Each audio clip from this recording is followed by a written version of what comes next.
ऐसी गंदी नजर से न देखो यार। अब मैं कैलकुलस अभी इसलिए पढ़ा रहा हूँ क्योंकि जब मुझे लगेगा कि आप लोग कैलकुलस में थक रहे हो, क्योंकि उसमें क्वेश्चंस ऐसे ट्रिकी दूंगा मैं। होता कैलकुलस का थ्योरी आसानी है, एप्लीकेशन भी आसानी है, लेकिन जो आईआईटी पूछता है वो आसान नहीं पूछता है। तो इसलिए मैं क्लास में जो क्वेश्चंस भी दूंगा तो वो एकदम ट्रिकी दूंगा, तो वहाँ बच्चे थकने लगेंगे सवाल सोचने में। बाकी सब चीज़ ठीक है, क्वेश्चन में थकेंगे तो उस समय में मैं बीच में रोक करके प्रोबेबिलिटी पढ़ाऊँगा। जब मुझे लगेगा कि बैच आप कैलकुलस से बहुत ज़्यादा दिन से कैलकुलस चल रहा है, थोड़ा सा टेस्ट में बदलाव चाहिए, तो मेरे पास एक ही चैप्टर बचा हुआ है प्रोबेबिलिटी जो मैं यूज़ कर सकता हूँ। इसलिए मैं प्रोबेबिलिटी को बचा के रख रहा हूँ कि कभी बीच में इस्तेमाल करने लगा यूज़ ज़रूरत पड़ा तो करेंगे। प्रोबेबिलिटी भी पढ़ा देंगे तो फिर क्या पढ़ाएंगे बीच में, क्योंकि उसके बाद तो कुछ बचा ही नहीं है पढ़ाने के लिए। तो प्रोबेबिलिटी मैं रख रहा हूँ। आप लोग मेरी बात से सहमत तो होंगे? सहमत तो होना ही पड़ेगा ना, आपसे ज़्यादा ही समझ है ना मेरी सिलेबस की प्लानिंग को लेकर के। तो कैलकुलस, कैलकुलस दो पार्ट है इनके, डिफरेंशियल कैलकुलस, इंटीग्रल कैलकुलस। इसमें देख लो पहले चीज़ें कहाँ से शुरू होगी। पहला चैप्टर है relation and function and inverse trigonometric function and graph. ये रहा चैप्टर 1 मेरे हिसाब से। चैप्टर 2 में मैं लिखता हूँ limit, continuity and differentiability. Chapter 3 method of differentiation यानी differentiation. Chapter 4 application of derivative. जो आपने डिफरेंशिएशन सीखा है उसका application of derivatives and maximum minima. ये भी एप्लीकेशन ऑफ डेरिवेटिव्स है। अब यहाँ देखने वाली बात ये कि एप्लीकेशन ऑफ डेरिवेटिव पुराने सिलेबस के अनुसार, यानी 2 साल पहले का जो सिलेबस था वो बहुत वास्ट और बहुत लेंदी बड़ा सा चैप्टर था और बहुत क्वालिटी था उसके अंदर। लेकिन नए सिलेबस में एप्लीकेशन ऑफ डेरिवेटिव को मुर्दा बना दिए, क्योंकि जो ही मुश्किल डिफ़िकल्ट टॉपिक थे वो सारे काट डाले और इजी टॉपिक जो है वो रहने दिया है। तो एप्लीकेशन ऑफ डेरिवेटिव भाई मुर्दा हो गया जेईई मेन के सिलेबस में, लेकिन एडवांस के सिलेबस में उतना ही है जितना पहले था। तो इसीलिए अब जब मैं पढ़ाऊंगा तो मेंस और एडवांस में अलग अलग करके नहीं पढ़ाता हूँ। पहले मैं मेंस पढ़ा लो, बाद में मेंस एग्जाम के बाद एडवांस पढ़ाऊंगा, ये चीज़ यहाँ नहीं होगा। मतलब मेरी क्लास में नहीं होता, मैं पूरा ही पढ़ाता हूँ। तो ये पूरा पढ़ाऊंगा, उसमें मैं ये बता दूंगा कि ये टॉपिक मेंस का नहीं है, ये एडवांस का टॉपिक है। आप खुद ही समझ जाओगे। जो टॉपिक सिर्फ एडवांस का होगा उसके क्वेश्चन बहुत डिफिकल्ट आने लगेंगे, उसमें इजी क्वेश्चन गायब हो जाएंगे। आप समझ जाओगे कि अच्छा ये टॉपिक मेंस का नहीं है। वैसे मैं तो बता भी देता हूँ। फिर उसके बाद आता है इंटीग्रल कैलकुलस। तो उसमें पहले इंडेफिनिट इंटीग्रेशन, ऐसा वाला सिंबल देखे होंगे। 6 नंबर पे आएगा डेफिनिट इंटीग्रेशन, ऐसा वाला सिंबल देखे होंगे।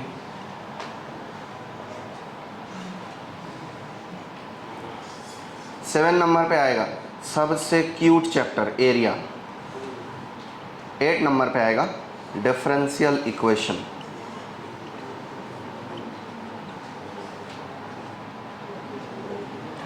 एरिया चैप्टर मतलब किसी भी प्रकार का ऐसा टाइप का सेक्शन है उसका एरिया क्या होगा, कैसा भी वियर्ड से वियर्ड सेक्शन है उसका एरिया क्या होगा। 2 डायमेंशन कैलकुलस में ये वाला जो कंसेप्ट है वो एरिया गिनता है, और 3 डायमेंशन कैलकुलस जब आप इंजीनियरिंग में जाओगे तो आपको मल्टी वेरिएबल कैलकुलस पढ़ने को मिलेगा। तो वहाँ आप वॉल्यूम गिनोगे, कैसा भी शेप कर दिया, मान लो ऐसा कर दिया, ऐसा कर दिया, ऐसा कर दिया, ऐसा कर दिया, तो ये जो टुकड़ा बनेगा उसका वॉल्यूम क्या है, तो इंटीग्रेशन से आ जाता है। या ऐसा ऐसा ऐसा ऐसा ऐसा ऐसे कर दिया, तो ये जो सेक्शन बना इसका एरिया क्या है। सर्कल का एरिया कहाँ से आया, ये तमाम चीज़, सर्कल का एरिया, एलिप्स का एरिया, फलन ढिमकन, जितने ट्रेंगल वेंगल सबके एरिया आप जानते हो वो सब इसी से आए। तो ये एरिया चैप्टर, मुख्य रूप से हम एरिया पढ़ने के लिए ही ये दोनों सेक्शन पढ़ते हैं। ये दोनों फंडामेंटल है और उसका यूज हमको यही दोनों जगह होता है, मतलब एक एरिया में और एक डिफरेंशियल इक्वेशन में। एरिया बहुत ही क्यूट चैप्टर है, मतलब 30 मिनट के अंदर ख़त्म हो जाता है। आज ही शुरू होगा, आज ही ख़त्म हो जाएगा। जिस दिन एरिया शुरू होगा उसी दिन आधे लेक्चर में ही एरिया समाप्त हो जाता है। बहुत छोटा चैप्टर है, लेकिन इससे क्वेश्चन किसी किसी पेपर में अभी जेईई मेन में 3-3, 2-2 क्वेश्चन आए हैं एरिया के। हाँ, पर लेकिन सिर्फ 30 मिनट में इसे पढ़ा नहीं जा सकता। उसे पढ़ने के लिए ये 2 महीना पढ़ना पड़ता है, तभी वो 30 मिनट का है। अब है डिफरेंशियल इक्वेशन। डिफरेंशियल इक्वेशन बहुत ज़बरदस्त चीज़ है। ये आपके क्या काम आएगा? सपोज आपके हाथ में एक चाय की वो है कप, या आपने यहाँ रख दिया। जिस समय चाय का कप आपने रखा, चाय का टेम्परेचर था 100 डिग्री सेल्सियस। अब आप इसी चाय के कप को 5 मिनट बाद देखो तो कितने टेम्परेचर में होगा? बिना छुए, बिना थर्मामीटर के आपसे कैलकुलेट कर सकते हो बाय डिफरेंशियल इक्वेशन। क्योंकि यूनिवर्स में कुछ कुछ ऐसी चीज़ भी है ना जो जिसे हम इतना दूर भेज देते हैं कि उसे छू के चेक ही नहीं कर सकते। तो उसका, और ये भी पता है कि अगर टेम्परेचर अगर इसका ज़्यादा हो जाएगा तो ये जो ऑब्जेक्ट है वो बिखर जाएगा, कुछ काम का नहीं रहेगा। तो उसको, उस चीज़ को टैकल करने के लिए ज़रूरत पड़ेगी हमको डिफरेंशियल इक्वेशन की। सपोज मान लो आप उसी चाय के कप को आप फ्रिज में रख दिए, तो फ्रिज में जल्दी ठंडा होगा कि बाहर जल्दी ठंडा होगा? ऑफकोर्स फ्रिज में जल्दी ठंडा होगा। तो कितने मिनट बाद कितना टेम्परेचर होने वाला है, ये सब चीज़ का कैलकुलेशन हमको डिफरेंशियल इक्वेशन से दे देगा। ये सब चीज़ का कैलकुलेशन डिफरेंशियल इक्वेशन से देने वाला है। और बहुत सारे जगह काम आता है, जैसे एप्लीकेशन और डेरिवेटिव है। मान लो किसी का छत है, उसके छत के टंकी लगा है, टंकी में पानी पूरा भरा है, आप गए, दूसरे का छत है, एक चाकू लिया, मार दिया टंकी में, वहाँ से पानी निकलेगा, बहुत तेज़ पानी निकलेगा, टंकी भरा हुआ है। तो अब आप ये देखो कि ये टंकी जो है यहाँ पर छेद कर दिए तो पानी यहाँ गिर रहा है t = 0 सेकेंड पे ना। लेकिन जब आप t = 20 सेकेंड या 2 मिनट बाद आओगे तो पानी यहाँ गिर रहा होगा, 20 मिनट में पानी यहाँ गिर रहा होगा। और यहाँ पर ऐसा मान लो कि 10 लीटर पर सेकेंड के हिसाब से पानी गिर रहा है, लेकिन अब यहाँ कितना गिर रहा होगा? 4 लीटर पर सेकेंड के हिसाब से। रीजन क्या है? वाटर लेवल का कम हो जाना। ऐसा होता है ना। अब ये कैलकुलेशन आपको, ये 2 चीज़ पता रहेगी तो आप ये पता लगा लोगे कि यहाँ पर जो पानी t = 8 मिनट या फिर मान लो कि 20 मिनट हो गया ना, तो 81 मिनट बाद पानी कितना गिरेगा 1 सेकेंड में। अब आप ये बोलोगे कि मैं ये सब जान के क्या करूँगा? बोलोगे ये बात? नहीं बोलोगे? मैं बता देता हूँ, आप ये सब जान के क्या करोगे। सपोज आपका कहीं पर गांव बना हुआ है, या कोई एक गांव में आप बड़े बड़े अधिकारी बन के गए, या फिर कल को नेता वेता बन गए, या कुछ भी बन गए, गवर्नमेंट में एम्प्लॉय बन गए। गांव के बाजू में एक बहुत बड़ा डैम है, ठीक है, और वो गया टूट। तो अब आप ये कैलकुलेट करो कि 15 दिन बाद इससे वाटर फ्लो कितना होने वाला है, उसी हिसाब से आप तैयारी करो, ताकि जो लोग बह गए वो तो ठीक है, जो लोग रह गए उन्हें तो बचा सके। और अगर आपके पास ये कैलकुलेशन नहीं रहेगी तो फिर जो बह गए कोई बात नहीं, फिर नया बना लेंगे लोगों को। इतने सारे फैक्ट्रीज हैं अपने पास, हर चीज़ का एक दूसरे से रिलेशन है। बट हम उन सब रिलेशन को नहीं पढ़ने वाले, हम पढ़ेंगे 2 नंबर्स या फिर 2 वेरिएबल के बीच के रिलेशन को, यानी mathematical relation. Mathematical relation 2 numbers या 2 वेरिएबल के बीच में होता है। जैसे आप दोनों में भी कोई रिलेशन हो सकता है, भाई भाई हो सकते हो,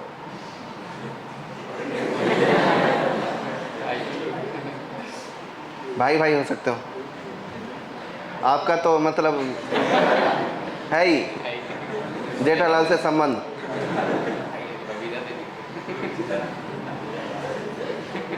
जेठालाल से कैसा संबंध है? मित्र है, सौतन।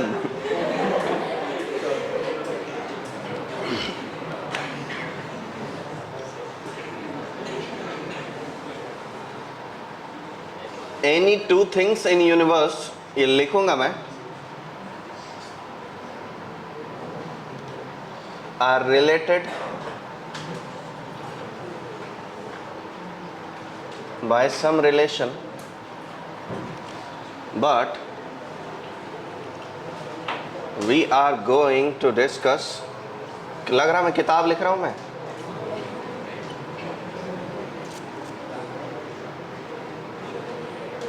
Only mathematical relation. बच्चों थोड़ा चुपचाप रहो ना यार, ये चैप्टर पूरा थ्योरेटिकल है, इसलिए मैं इतना थ्योरी लिख भी रहा हूँ। Only mathematical relation between two numbers और टू वेरिएबल। अब रिलेशन जो चीज़ है ना, वो आप बचपन से पढ़ते आए। एक्स और वाई के बीच में जितने भी इक्वेशंस पढ़े वो सारे के सारे एक्स वाई के बीच के रिलेशन थे। याद करो, रिलेशन आप ही के अंदर है, बस उन्हें मुझे थोड़ा खरोचना है और चमकाना है। नंबर्स और two variables, example x and y के बीच का रिलेशन। अब देखो ये एग्जाम्पल मैं बताता हूँ। पहला नंबर एग्जाम्पल, एक रिलेशन मैं कहता हूँ, रिलेशन के लिए मैं आर सिंबल यूज करूंगा। क्या यूज करूंगा? मैं क्यों यूज करूंगा? क्योंकि सब यही करते हैं। 2 इज ट्वाइस ऑफ 1, बात सही है क्या? 4 इज ट्वाइस ऑफ 2, बात सही है क्या?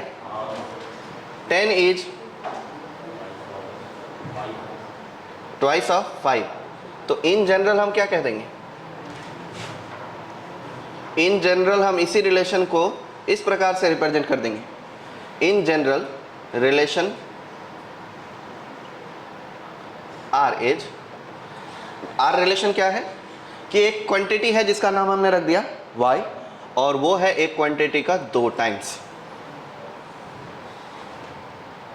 देखो तो यही इसी तरफ इशारा हो रहा है। यानी मतलब है कि क्वांटिटी है y जो कि x का क्या है 2 गुना। तो जब हमने x1 रखे तो y कितना हुआ 2, x2 रखे तो y कितना हो गया 4, x5 रखे तो y कितना हो गया 10। यही बात है। अच्छा, इस प्रकार से चीज़ों को लिखेंगे तो बहुत ज़्यादा इंग्लिश लिखना पड़ेगा, उतना तो आता भी नहीं ना अपने को, तो मैथमेटिकली इसी बात को लिख देंगे। अब ये जो रिलेशन है यही है रिलेशन y और x के बीच का। ऐसे बहुत सारे एग्जाम्पल्स हो सकते हैं। Example 2, sum of squares of 1 and 0 is equal to कितना 1। Sum of squares of 1/√2 and 1/√2 is equal to कितना 1। Sum of squares of 1/2 and √3/2 is equal to कितना 1। इन जनरल हम इसी बात को कैसे लिखेंगे? एक क्वांटिटी x है जिसका स्क्वायर और दूसरा क्वांटिटी y है जिसका स्क्वायर इज इक्वल टू कितना बन जा रहा है 1। देख लो 1/√2 का स्क्वायर 1/√2 का स्क्वायर कितना होगा, हाफ प्लस हाफ 1 होता है। 1/2 का स्क्वायर 1/4 और √3/4 मतलब 3/4, 3 + 1 4/4 कितना होता है 1। तो इन सब को देख के ये रिलेशन इन जनरल बोल सकते हैं हम। क्या ऐसे टाइप के रिलेशन हम इससे पहले भी पढ़े हैं? हाँ, हम पहले ही रखे हैं, बस हमें पता नहीं था कि अच्छा इसको रिलेशन बोलते हैं। अब उसमें रिलेशन में बहुत सारे टाइप्स हैं, reflexive, symmetric, transitive, 1-1, many one, injection, bijection, surjection, पता नहीं क्या क्या। मुझे पता है क्या क्या, आपके लिए पता नहीं क्या क्या, मैं बताएगा।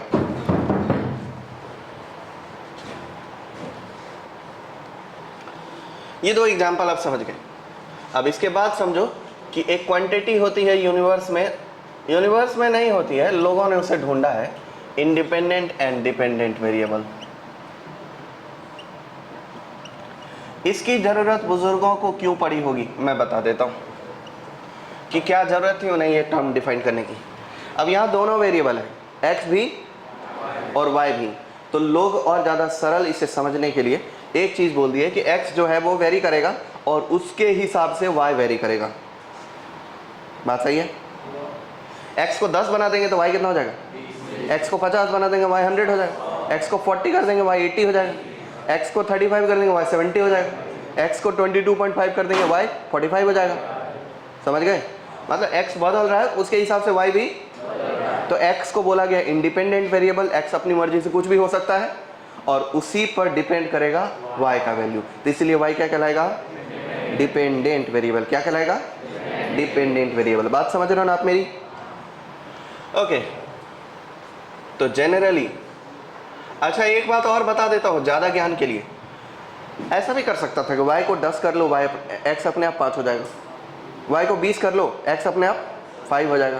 तो दुनिया इस तरीके से भी इस चीज़ को भी देख सकती थी, लेकिन फिर ये दो कन्फ्यूजन के बीच में लोगों ने किसे चुना कि हम लोग x को इंडिपेंडेंट मानेंगे, y को डिपेंडेंट मानेंगे, जबकि ये भी माना जा सकता है कि y इंडिपेंडेंट है, x डिपेंडेंट है। दोनों माना जा सकता था, लेकिन माना किसे? एक को। x को क्या बोला है? इंडिपेंडेंट है। इसलिए मैं ये जनरली वर्ड बोल रहा हूँ, यही अंतिम सत्य है ऐसा नहीं है, लोग ऐसा मानते हैं, ये बात है। x को बोला गया है इंडिपेंडेंट वेरिएबल। क्या बोला गया? Independent variable. और y को बोला गया है डिपेंडेंट वेरिएबल। समझ गए? अब देखो एग्जांपल्स ऑफ रिलेशन। कोई कह दे कि x square plus y square equal to 25, ये एक रिलेशन है कि नहीं है? जरूर है, एक्स और वाई के बीच में संबंध है ना कुछ न कुछ। दूसरा एग्जांपल देख लो, कोई कह दे कि y equal to 5x plus 13, ये भी एक रिलेशन है। कोई कह दे कि x square plus y square plus x root x plus 3y y to the power 1/4 plus x to the power 2/3 into y to the power 7/9 plus 81 is equal to 0। ये एक रिलेशन है कि नहीं है? ऑफ कोर्स ये mathematical relation है x और y के बीच का। कल को कोई बोल दे कि y is equal to universal constant e to the power x where e is equal to 2.71 approximately, ये मैथमेटिकल रिलेशन है कि नहीं? कल को ये भी बोल दे ये y is equal to log of 13 base पर एक्स स्क्वायर प्लस 5x, ये एक मैथमेटिकल रिलेशन है कि नहीं है? यहाँ पर ये चीज़ रहेगा x square plus 5x greater than 0, ये मैथमेटिकल रिलेशन है। तो ऐसे x और y के बीच में बहुत सारे मैथमेटिकल रिलेशन बनाए जा सकते हैं।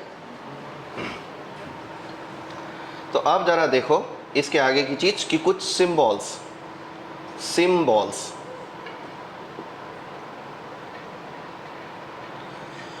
दो नंबर्स के लिए, जैसे दो नंबर के बीच रिलेशन है, तो एक नंबर के लिए हमने x यूज किया, दूसरे नंबर के लिए हमने इन जनरल क्या यूज किया? y यूज किया। ये भी दो नंबर्स के ही बीच का रिलेशन है। x कुछ रखेंगे तो y को कुछ अपने आप होना पड़ेगा। तो अब इन दो नंबर को लिख लिख के बताना इस प्रकार से बहुत भारी था कि हर एक स्टेटमेंट लिखो, तो उससे बेहतर क्या है कि एक नंबर के लिए x यूज किया, दूसरे नंबर के लिए y यूज किया और मैथमेटिकली अलजेब्रिक रिलेशन लिख दिया हमने। देखो symbol relation between x and y। पहला सिंबल देख लो, x is related to y। क्या पढ़ेंगे इसे? x is related to x is related to y by relation. Relation का नाम यहाँ क्या है? r। यहाँ का रिलेशन क्या है कि एक क्वांटिटी दूसरी क्वांटिटी का 2 गुना है। यहाँ का रिलेशन क्या है कि दोनों क्वांटिटी के स्क्वायर का सम 1। यही संबंध है, समझ गए? जैसे आप दो व्यक्ति के बीच में क्या संबंध होता है? भाई बहन का, बहन भाई का, भाई भाई का, दुश्मनी का, दोस्ती का, अवैध संबंध, प्रेम संबंध, बहुत सारे। तो ये x square y square is equal to 1। Mathematical relation इस प्रकार का होगा जो अलजेब्रिक संबंध है। तो x और y के बीच में कौन सा रिलेशन बनने वाला है? कुछ न कुछ मैथमेटिकल रिलेशन बोलने वाला है, जिसका नाम हम क्या रख दिए? r। क्योंकि अभी यहाँ डिफाइन नहीं है कि x और y में रिलेशन क्या है। वहाँ डिफाइंड था कि x और y में क्या रिलेशन है। वहाँ r का क्या मतलब है कि एक क्वांटिटी दूसरी क्वांटिटी का ट्वाइस है। यहाँ r का क्या मतलब है कि दोनों क्वांटिटी के स्क्वायर का सम 1 है। यहाँ r का क्या मतलब है कि एक क्वांटिटी के 5 गुना में 13 ऐड करेंगे तो दूसरी क्वांटिटी मिलेगी। यही है रिलेशन r। तो यहाँ x और ry, तो इसका मतलब है x related to y with the relation r। अब r कुछ भी रिलेशन हो सकता है। दूसरी क्वांटिटी, दूसरा सिंबल है x, y। इसको ऑर्डर्ड पेयर बोलते हैं। क्या बोलते हैं? Ordered pair. और इसका भी मतलब यही होता है। और मीनिंग क्या है इसका? मीनिंग यही है कि x related to y with the relation r। मतलब x क्या है? रिलेशन का इनपुट है, और y क्या है? रिलेशन का आउटपुट है। जैसे मैं इसका एक ऑर्डर पेयर लिखूंगा तो 1, 2 लिखूंगा। x क्या है, इनपुट है, और y क्या है, आउटपुट है। x input, y output. तो ये 1, 2 एक ऑर्डर पेयर हो गया। इसके तो 3 ऑर्डर पेयर ऑलरेडी लिखे हुए हैं, इसके ऑर्डर पेयर में लिख देता हूँ। कौन कौन ऑर्डर पेयर है जी, 1, 0। इसके क्या है, दूसरा क्या है 1/√2, 1/√2। तीसरा क्या है 1/2, √3/2। ये सब क्या है, ऑर्डर पेयर्स है। बहुत सारे ऑर्डर पेयर्स पॉसिबल है। तो ये रहे सिंबल। अब है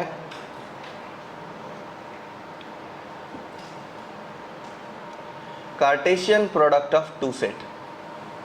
कार्टेशियन प्रोडक्ट, मुझे गर्मी बहुत लग रही है यार।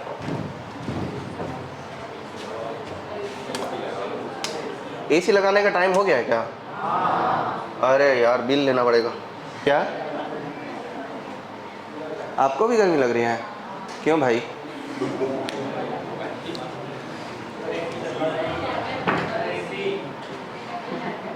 इलेवन? अच्छा, आप लोग को नंबर भी पता है।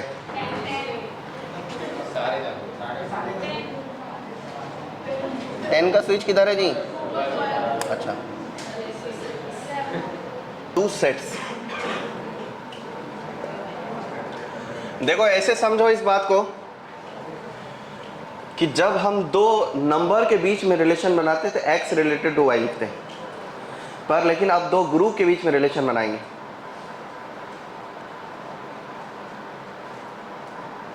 कैसे समझोगे? छोटा सा एग्जांपल, हाँ मान लो ऐसे समझो कि ये लड़का दूल्हा है और ये लड़की दुल्हन।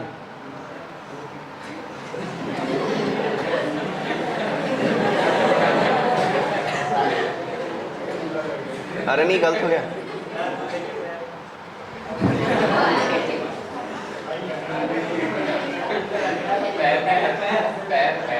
क्या पैर? अच्छा, दूल्हे को पैर भी चाहिए। पैर की क्या जरूरत है यार? ये मान लो A नाम का एलिमेंट है और ये जो है वो X नाम के एलिमेंट है, ठीक है। ये मान लो B नाम का एलिमेंट है और ये जो है वो Y नाम की एलिमेंट है। अब ये क्या हो गया, पॉप्स, और ये लड़की का पॉप्स। ये बॉय साइड है और ये गर्ल साइड है। अब ये जो है कैसे बनता है, ऐसे लड़के की मॉम और ये जो है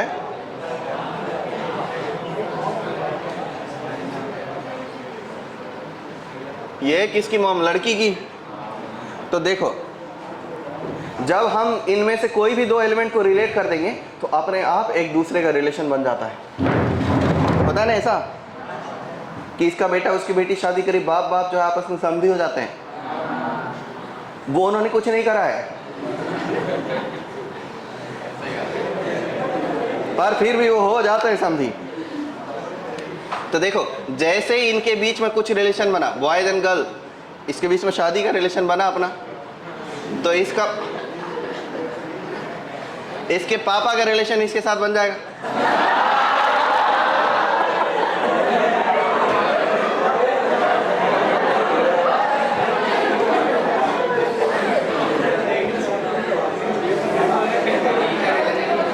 फिर अब ये क्यों पीछे रहेगा, ये भी लगा बदला, इसका रिलेशन इसके साथ बनेगा। पवित्र संबंध समधन जी का।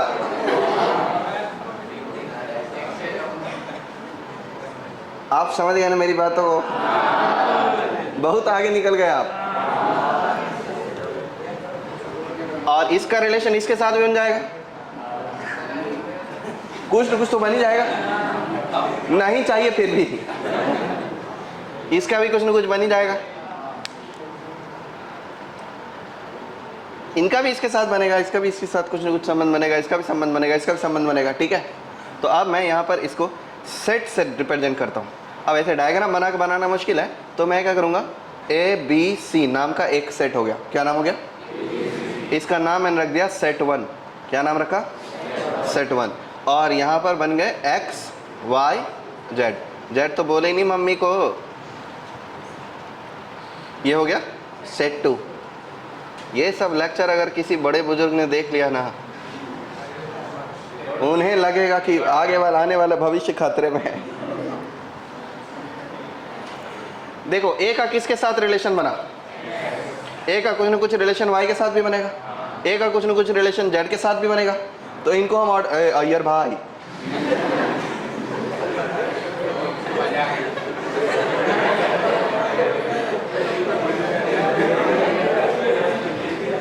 इधर देखो वरना बबीता लेके भाग जाऊंगा मैं।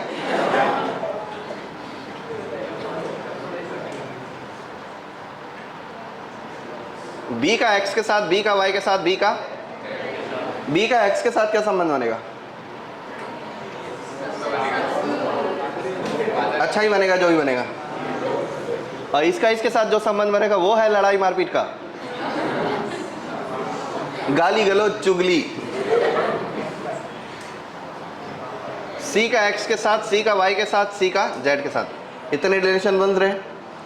तो ये इनके बीच जो रिलेशन है वो है फिलहाल शादी का संबंध, जिसके लिए मैंने आर रिलेशन यूज किया, क्योंकि मैं मैथमेटिकली पढ़ रहा हूँ इस चीज को। अब आर रिलेशन के अंतर्गत कितने रिलेशन दिखाई दे रहे हैं?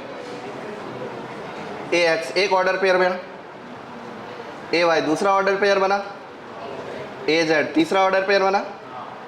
ये एग्जाम्पल बहुत ही बढ़िया है समझाने वाला। B x, b y, b z, c x, इसके बीच में करियर जोन कहाँ से आ जा रहा है? सी जेड। ये इतने सारे रिलेशन बन गए। समझा आपको दो सेट के बीच में रिलेशन कैसे बनता है? नहीं समझाया है, गर्म पानी में डाल के निकालूंगा मैं।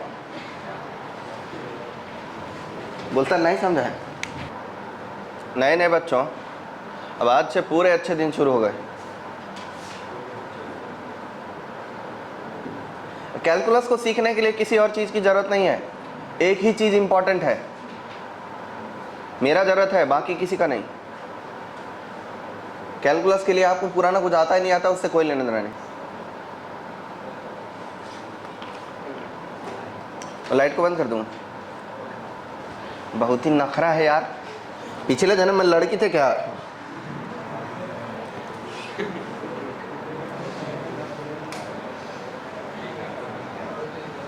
और कुछ पंखा क्या हुआ उसके पंखे को? लो, अच्छा वो लाइट बंद करूं? अच्छा बोल के बताओ दीदी, मुंह छुट्टी पे है क्या?